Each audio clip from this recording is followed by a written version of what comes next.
एक गांव में राम नाम का एक अमीर किसान रहा करता था। उसके पास बहुत धन था, लेकिन वो फिर भी घमंडी नहीं था। वो हर किसी की मदद करता था। उसके 2 बेटे थे। एक का नाम शिवा था और दूसरे का नाम गोपी। वो दोनों कुछ काम नहीं करते थे। बैठकर खाने से पहाड़ों का खजाना भी खत्म हो जाता है। इसी तरह वो भी धीरे धीरे गरीब होता जा रहा था। दिन ब दिन वो बूढ़ा और कमजोर होता जा रहा था। उसे उन दोनों आलसी बेटों की बहुत फिक्र रहती थी और हमेशा उसी फिक्र में चिंतित रहता था। एक दिन वो उन दोनों को एक अच्छा सबक सिखाना चाहता था। जब हम अमीर थे तब इस गांव में चोरों का बहुत ज्यादा डर था। इसलिए मैंने कुछ सोने के सिक्के अपने खेत में एक घड़े में छुपाकर रख दिए थे। बहुत वक्त हो गया है ना, इसलिए मुझे याद नहीं आ रहा है कि वो कहाँ रखे हैं। तुम दोनों सारा खेत खोद दो और उस घड़े को बाहर निकालो। अब हमें उस सिक्कों की बहुत ज्यादा जरूरत है। बहुत खुशी से शिवा और गोपी खेत गए और सारा खेत खोदने लगे।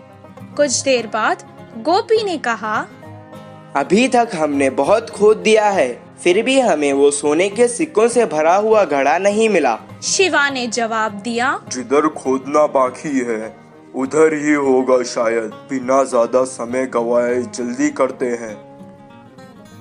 बहुत मुश्किल से उन्होंने सारा खेत खोद डाला, लेकिन उन्हें वो घड़ा नहीं मिला।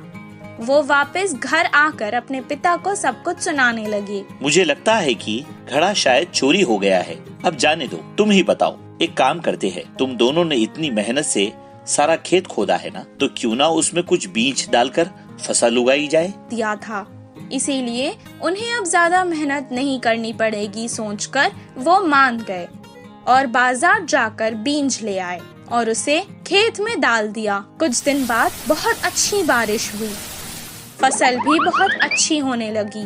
तब राम खेत आया और फसल देखकर उसे बहुत संतुष्टि मिली। उस साल खेती बहुत अच्छी हुई। उन्होंने सारी फसल काट दी और बारिशों में और बोरियों में डालकर घर ले आए। तब राम ने कहा, अपने लिए कुछ अनाज की बोरियां रख लो और बाकी के बाजार में बेच आओ। जैसा उनके पिता ने कहा, शिवा और गोपी ने बिल्कुल वैसा ही किया। सारी फसल बेचकर उसके पैसे अपने पिता को लाकर दे दिए।